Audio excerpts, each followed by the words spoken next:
and welcome to the GHGA lecture also from my side. I'm very happy that Gunnar Rätsch and André Kahles from the ETH Zurich are with us today and will tell us about their work. I will quickly introduce them to you. So Gunnar Rätsch is a data scientist and develops advanced data analysis and modeling techniques for deep molecular profiling data, medical data, health records, or images. He did his PhD at the German National Laboratory for Information Technology and received the Max Planck Young and Independent Investigator Award. He led the group on machine learning and genome biology at the Friedrich Miescher Laboratory in Tübingen. And he also spent some time in the US at the Memorial Sloan Kettering Cancer Center in New York. And since May, he is in Zurich at the ETH at the computer science department. And André Kahles is a group member of Gunnar Rätsch's group. He's also a data scientist, studied at the Friedrich Schiller University in Jena. And then also pretty much had the similar stations as Gunnar. So he also worked at the Friedrich Miescher Laboratory in Tübingen, moved to the US to the Memorial Sloan Kettering Cancer Center, and in 2016 also joined Gunnar's group in Zurich, where he is working currently. So Gunnar and André, I'm very happy that you are here, and I'm very interested to hear your talk about efficient and accurate search in petabase-scale sequence repositories. Thank you. Let me share my screen. If I find it here. Okay. Good. Can you see my slides? Yes, we can see them. Very good. Okay, great. Good. Thank you so much for the very nice introduction. I will give this talk together with André. We will switch back and forth. There are different parts, and we thought we'd better split it up. So this is a work which we have started many years ago, and I thought I start briefly with the kind of questions which we got started with. So we were interested in 2016, right, when we started at ETH in metagenomics sequence analysis, and we're interested in understanding healthy versus diseased patients, and wanted to understand the differences between the metagenomes of these patients, and we were thinking of whole metagenomes, not just 16S. So, and this needed accurate and sensitive and comprehensive abundance assessments. So, and the typical workflow was like this: you got the sequences, the whole metagenome sequences, you matched them against the reference genomes, and what you didn't find, you throw away. And obviously, this was very unsatisfying to us. So we didn't want to throw away a lot of data because 50% or more couldn't be matched against the reference genomes. So we thought back then, yes, we need a better reference genome data structure that can be used to look up sequences and the associated metadata for efficient search or indexing, and that allows for adding new metadata with fine granularity, which allows then to add annotation anchors and random access, and that is able to inform and to learn information over time, so we can easily extend it. So the idea was essentially that we take this the sequence data and put it into a big database, and it was just unclear how to do it exactly. So we had a few ideas, and the key idea was then that we have, let's say, a reference genome graph. These are let's say it contains all the reference genomes. Then we have a set of reads, and you would extend this reference genome graph with additional sequence elements, which we find in the reads, which would complement the sequences which we know from the genome graph. And then you would add labels to this graph. We call it a colored genome graph or a labeled genome graph. And then you can work with this genome graph in order to classify reads, for instance, whether it's from one patient or the other. So this was the idea back then. As I said, in 2016, we didn't quite have the right technology. We just thought, okay, let's try and use a standard graph-based approach. We started with 2,800 GenBank bacterial genomes. We had about 5 billion 27 mares. And with the algorithms which we had back then, it used about 500 gigabytes of memory. It was very inefficient. Essentially, this one here is a very small part of the graph, and we needed something more efficient. So, and then we started looking what can we use for this, right? So, you start with a sequence. You usually would look into k-mares. Here we had to use 27-mare. And you quickly get to De Bruijn graphs, which can represent these sequence sets. De Bruijn graphs were originally developed by Pavel Pevzner in 1989, and they were used a lot for de novo sequence assembly. And you would have one node, which is a k-mare, and then there's a connection between two k-mares if there's a sequence element which connects these two k-mares in a sequence. And you would see the correspondence between the sequence on the left and the regular De Bruijn graph on the right. New at that time, in 2016, was only 4 years old, is the succinct De Bruijn graph representation, which is a very efficient representation of the De Bruijn graph, which only required storing 4 different vectors: the L vector, the F vector, and the W vector. And this is the BOSS representation. Let me briefly explain that. You start with the graph on the left, then you would write down all the nodes. Here you have ACT, and then the next letter is a T in this graph. Maybe let me use the pointer here. So here you have the ACT and the next letter T. This would correspond to this line, the ACT and then G. This corresponds to this line. You would write it down, essentially this graph, into a list of k-mares with the next letter. Then you would sort it by the last column in this matrix. And then you add some additional information, whether this is the first or the last k-mare in the graph with that suffix. And then you can reduce it to only storing the L binary vector and the F vector, which essentially is only ACGs and Ts here in the sorted order, and the W vector, which is the core storage of storing this matrix. And it turns out storing this succinct De Bruijn graph here is equivalent to storing the original graph. And you only need pretty small storage. You need M bits for the L. M is the number of k-mares, unique k-mares. F is very small. You only need to store a few positions. And W, which is essentially 4, which is maybe 2 bits per nucleotide, and then times n, more or less. And with this, you can actually store the whole De Bruijn graph and can do efficient search and in these De Bruijn graphs. So did it help? So instead of the 500 gigabyte full De Bruijn graph for our 2,800 bacterial genomes, we could actually compress this to about 5 gigabytes. So we had a compression factor of about 100, and the size did not increase with increasing K. So this was promising. But there's a complication. So we are interested not in one sequence set. We would like to encode multiple sequence sets. So you have essentially the De Bruijn graph, but for each k-mare, you also need to store where have you seen this k-mare, maybe in which sample have you seen this k-mare. And this corresponds essentially to a matrix where one column would correspond to one source or one accession, maybe a species, and each row would correspond to a k-mare in the De Bruijn graph. And now you need to store essentially the succinct De Bruijn graph in the BOSS representation, and you also need to store this annotation matrix.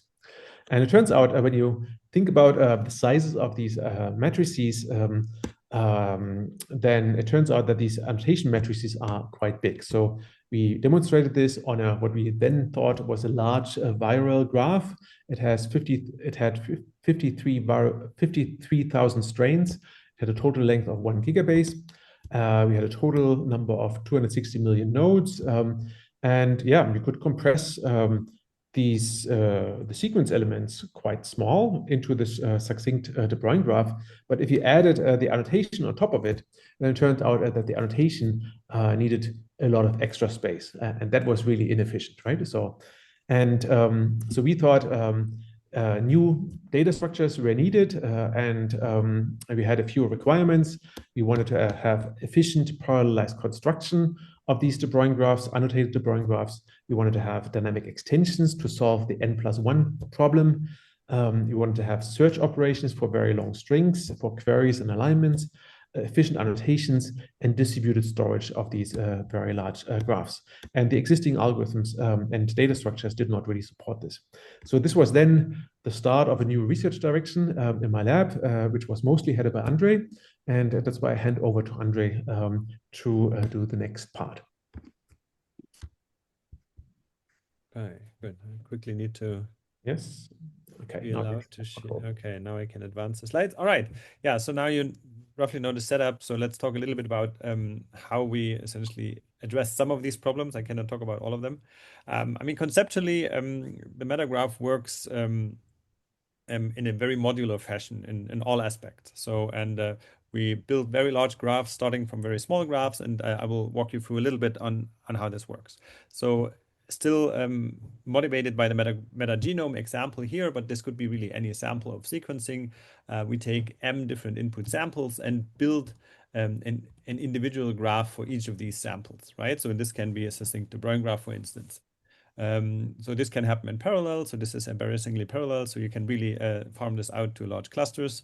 Then per graph, you would apply some cleaning. This involves some statistics because you have the k-mer distribution or the k-mer spectrum of each sample. So you can decide what k-mer likely is a noise observation versus biological variation.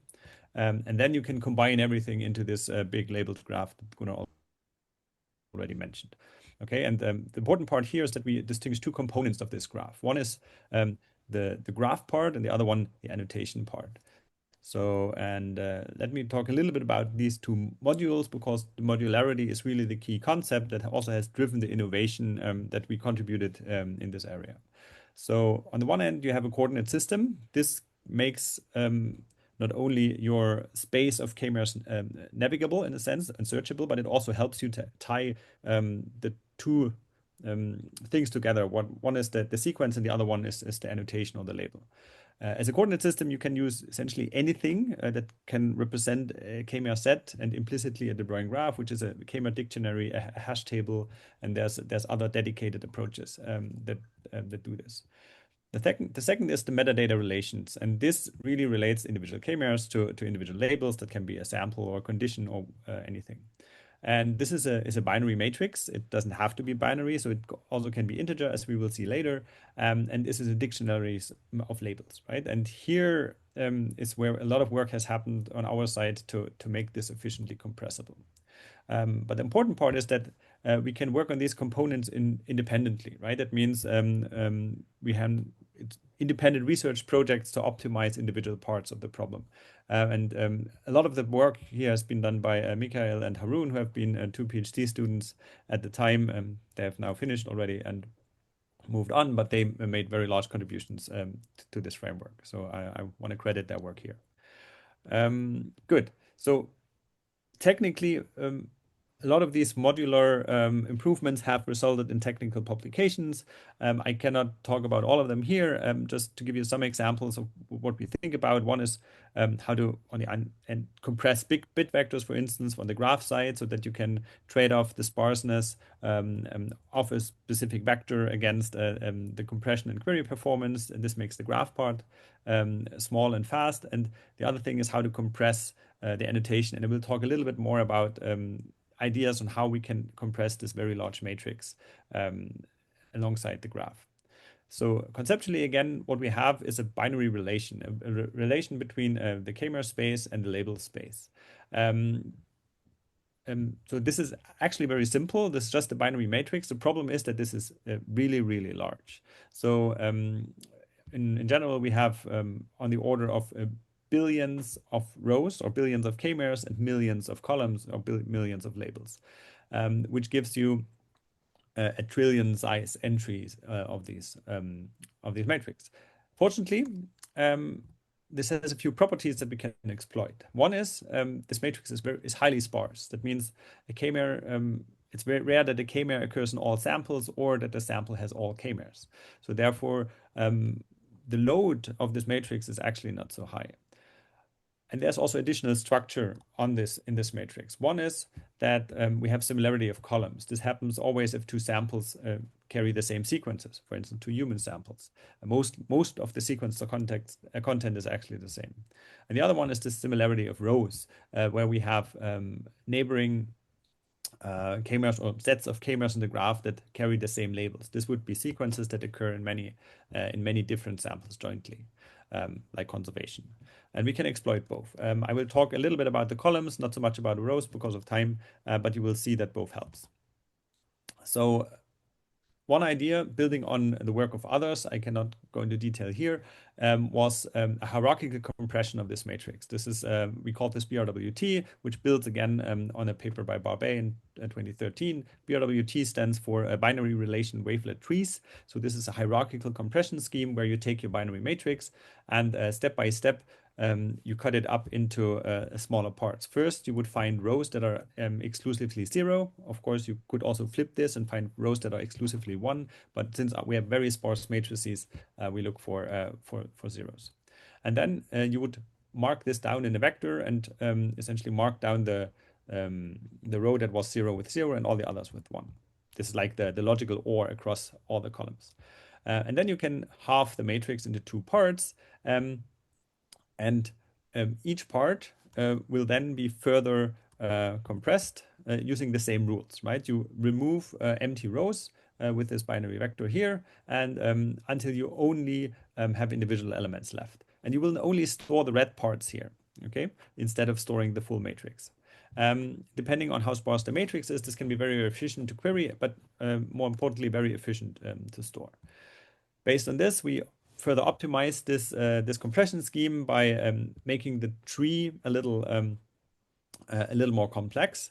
First, you can introduce multi-arity in the tree. That means an inner node can have multiple children. This helps to decrease the depth of the tree or the height of the tree and makes querying faster. And the second is to order the columns in a way such that the patterns you observe are more structured. I mean, essentially, you reduce entropy by figuring out large blocks that have zeros, and then this makes the vectors much sparser and easier to compress. Okay, we call this multi-BRWT, and this actually worked quite well. The problem is to figure out the similar columns in such a setting can get very expensive if you have many of them, because I said we have millions of these columns. So we do some greedy clustering on subsampled row set that works mostly fine. But if you have access to any structure, for instance, taxonomic information, this is also very valuable input that you can use to further compress this. Does this help? So here we compare the column compressed is if you really just keep every column in the matrix independently and just sum them up. And if you apply a multi-BRWT, this is the column-wise compression that we just discussed, you already gain quite a bit.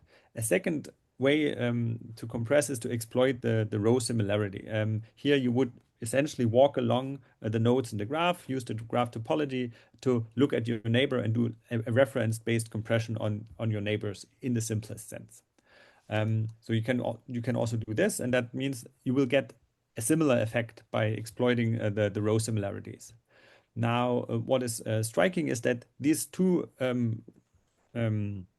relationships are independent. That means if you do both, you actually gain quite a bit. That means you get much smaller than but using either independently and even more smaller than not compressing at all. Now you have a very small representation that scales very favorably with your input read set. Now the question is, does it also query better, or is it still easy to query? Because this is what we need. We need to search fast in this data sets. One point I forgot is when compared against the state of the art, we've compare favorably in size, and also we scale much better. So the state of the art could only encode 4,000 at this time. So in terms of size, we are done. Tick. Now the question is a sequence search. There's two types of sequence search. One is exact matching of k-mers, and the other one is a more sensitive alignment. We worked on both, and there's a lot of literature of others that worked in this space. I cannot go into detail here. Long story short, it scales well, and we can perform fast search in very big indexes. So there's no label here. The lowest line in these graphs is our representation compared to some of our competitors at the time. And we can efficiently search. So efficient in this sense means for a short sequence, this can happen in microseconds, that you find in a gigabytes large index a match. So with this, I will hand back to Gunnar, who will now talk about scaling this even further. Yes. So with this in mind, we thought, okay, so maybe let's try. Can we scale it up, and can we do something like a sequence Google, right? So I mean, currently when you search for a sequence in Google, then you get not the right answers, and this was. I guess motivated a bit. We had a very strong engineer who worked at Google before, Daniel Danshu, who helped us implementing the first versions of the sequence search at a Google scale. So, and this was then also Michael's and Haroon's work and Andre's and mine to scale this up in the end. So we had very efficient algorithms, and we thought, okay, so maybe we can look at the sequence read archive, which currently is maybe 70 petabytes, maybe 100 by now. And maybe a use case could be you have a sequence element, and like in Google, you would like to search for it and see where would you actually find it, in which bacteria or which sample have you ever seen this before. You could also imagine that maybe you have a whole sequence library and then would like to search them in a batched offline fashion, maybe millions of reads to search against it. So for this, we need a very efficient search algorithms and maybe the right infrastructure to serve also these real-time queries quickly. So this is what we then thought about. How can we actually do this? And we have, in the first approximation, we have run and built the indices. And what you see here is a result of that. On the x-axis is the input size of the index sets, which we have indexed. And on the y-axis is the number of k-mers, unique k-mers in these sequence sets. So, and one of the sequence sets here could be, for instance, a RefSeq. So this is the set of all reference genomes which are out there. And you see it's on the diagonal because it's non-redundant and essentially the input size scales roughly with the number of k-mers. Similar to other genome assemblies which are on this line for the UHEG catalog, for instance, and so on. But then you also have, for instance, the sequence read archives. So let's say SAA human, these are all human all human genomes which are accessible in the public version of the sequence read archive or the EGA. No, actually the sequence read archive. And so you would find that you can compress these much better because there's a high redundancy in the sequence. So and essentially, when you go in this direction of the diagonal, this is how much you can compress the data. And then we have demonstrated, so this is the redundancy which we see here. So we have then maybe a few special cases here where we have indexed these, for instance, Tara Oceans, which were used, and also MetaSub was used in different papers where we indexed different sequence sets, which allowed us then to offer these as web services, so you can very easily search for a sequence, for instance, in the microbiome. So in a table, maybe let me go there. You can see that the assembled sequences, usually we cannot, we can compress them a bit, but not all that much, right? So maybe we get a compression factor here. This is this one here. The largest one is a RefSeq, maybe of 3.3. So the input sequence, so we had maybe 85,000 labels here, and the index size after indexing all of RefSeq was about 508 gigabytes. So you get much better compression when you look, for instance, at RNA-seq data. So let's say you go to GTEx or TCGA RNA-seq data, and then the compression goes to a factor 7,000 or 1,000 when you encode counts. TCGA similarly 7,000 or with counts when we not only encode the presence or absence. In metagenomes, we get a factor of 100 to 200. And for most of the other genomes, we get between 300 to 3,000, depending on the different sequence sets. So, I mean, this was promising. So we can reduce the size of the sequence sets drastically, and we can still search in them. So, and we can reduce it by a factor of a few hundred on average. So, I mean, how close are we to doing this sequence Google thing? And maybe here's the publication which we published in October last year, where we described the current state. So this core manuscript was already online since 2020. We worked on it continuously and indexed more and more data, improved the algorithms.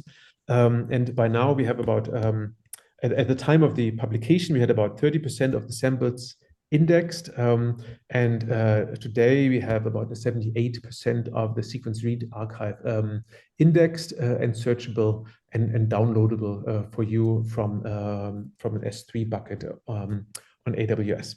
So, and the rest will be coming in the next few weeks and months.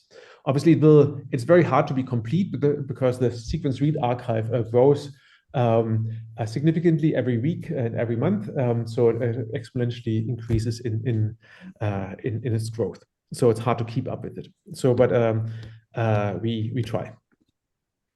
So what we did assess in the publication in October last year, we tried to assess how expensive, how big first is the index, how accurate is that index to search everything, and how expensive would it be to search the whole index. So, and we used here some cloud estimates for operating an infrastructure. So this is all AWS based for optimized node sizes and so on. And we did this on subsets of I have modified data. the cartoon for our... I muted him. Go ahead. Okay, good. So essentially, let's see. So how accurate is, for instance, that this data structure? And we did this estimate based on 100 studies, 4,000 and 4,700 contigs, studies contigs. And based on these different subsets, we got estimates that the whole sequence read archive index would be about 200 terabytes in index data. So, but mind you, so the whole sequence read archive is about 70 petabytes or so. So it is a significant reduction in size. So let me just walk through you through some of our estimates here. If you would operate the search on AWS, we estimated how expensive a search of a megabase, let's say, would be, and this depends a lot on how big your searches normally is. So if you have a single search, just 100 nucleotides or a kilobase, then it's relatively expensive because you have to read the whole index once. If you do many searches, or you can pool a lot of searches, then it goes down to about 70 cents per megabase of a search cost. Okay, depending, of course, on how sensitive you search. If you just do k-mer alignments, it's 74 cents. If you do alignments, real alignments, it's $18 per megabase of alignment. And if you do sensitive alignment, it can be significantly more expensive. We also estimated the sensitivity, the recall, independence of the mutation rate. So the difference essentially between the sequence of the query sequence and the targets. And of course, if you have a lot of mutations in your sequence, then the sensitivity goes down. But if you use not k-mer matching, but alignment, then you can keep up a relatively high sensitivity. And we also assessed the number of random accession matches. If you have a sequence which you would align, how likely is it that you would find a random match which is not a real match? And so if you have k-mers of length 31, the likelihood of getting wrong matches becomes really, really small. So and that's what we could show here. Okay, so and then we implemented this on a website. So it's metagraph.ethz.ch, where you can essentially query all the indices which we have indexed. Let me briefly show you. It has been used quite a bit. So we had about 70,000 searches in the last few months, about 10 megabases of sequence which were searched against some subsets of the sequence read archive. So maybe if you would search for human sequences today, and I did this today, I took 2 short sequences, 200 nucleotides long. I got 194,000 results, searching all the 22 million public human accessions. It's a total of 28 petabytes. And I got a result directly from the web page in 2 minutes and 22 seconds. And you see then here the search results on the bottom. Yeah, this works pretty fast, more or less reliable.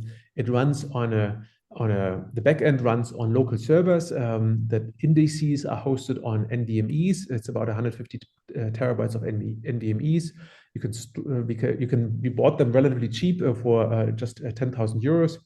And then we have a few servers, a small number of servers which serve this. You could speed this up significantly because there's a lot of parallelization which you can do. And obviously you would need more servers to do this. And in a cloud environment, you could probably serve this in seconds. Okay, with that, I switch back to André to finish up. Thank you. Right.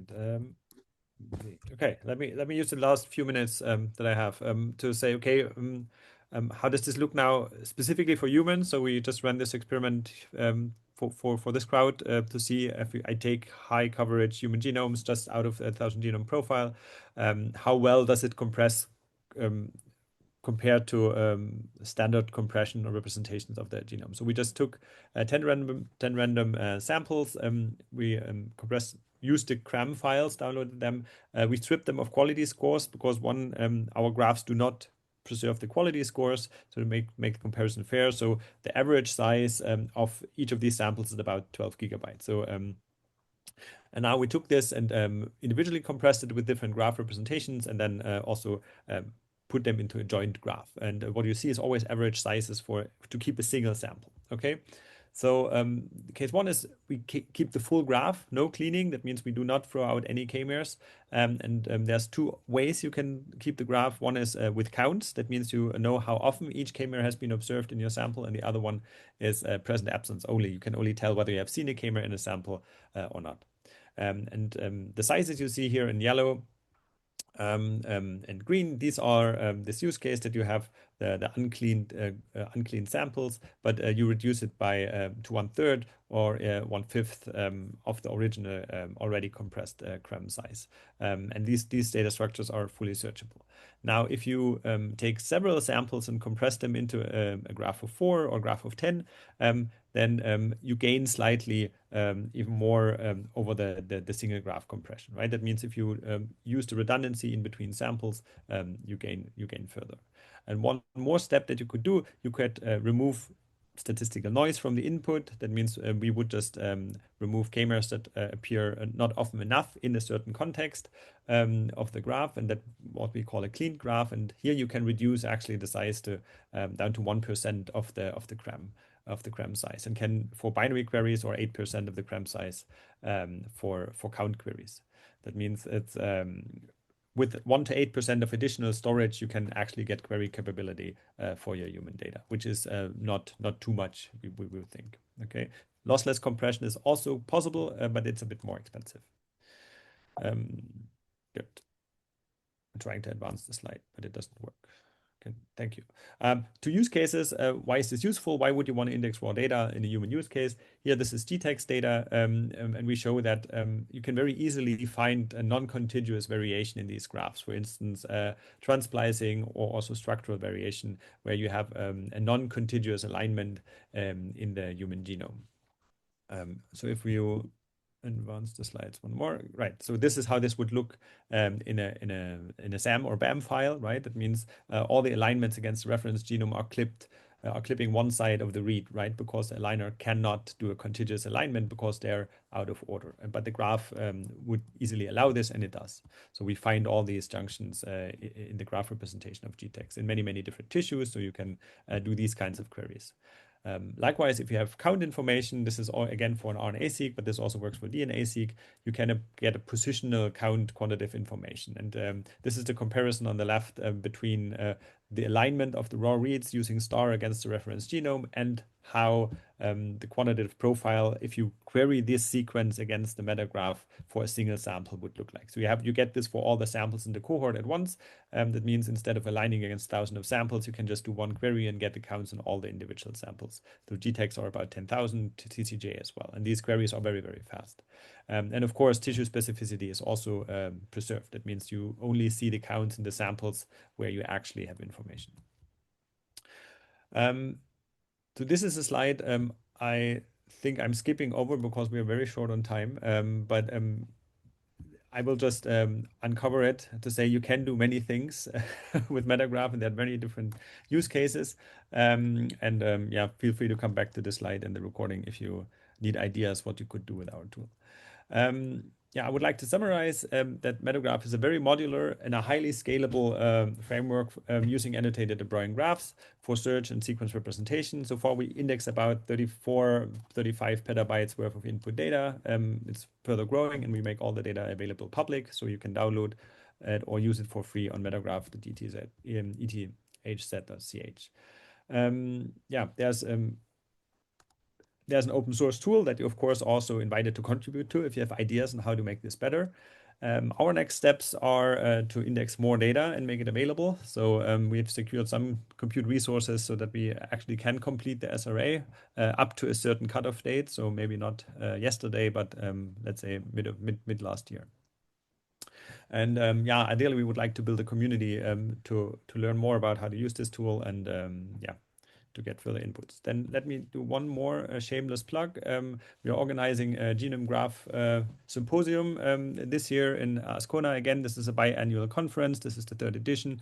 I would be very happy if a few of you could join there. We usually have crowds from all over the globe discussing how to represent, search, and compute on a genomic variation in all kinds of organisms. But there's a big chunk from the Human Pangenome Project. So there's a lot of human talks as well. With that, I like to thank you for your attention. Would like to acknowledge all the people who are currently working in the Metagraph team and have been working over the past years. And that's the group of Gunnar from also a few years ago. Thank you for your attention.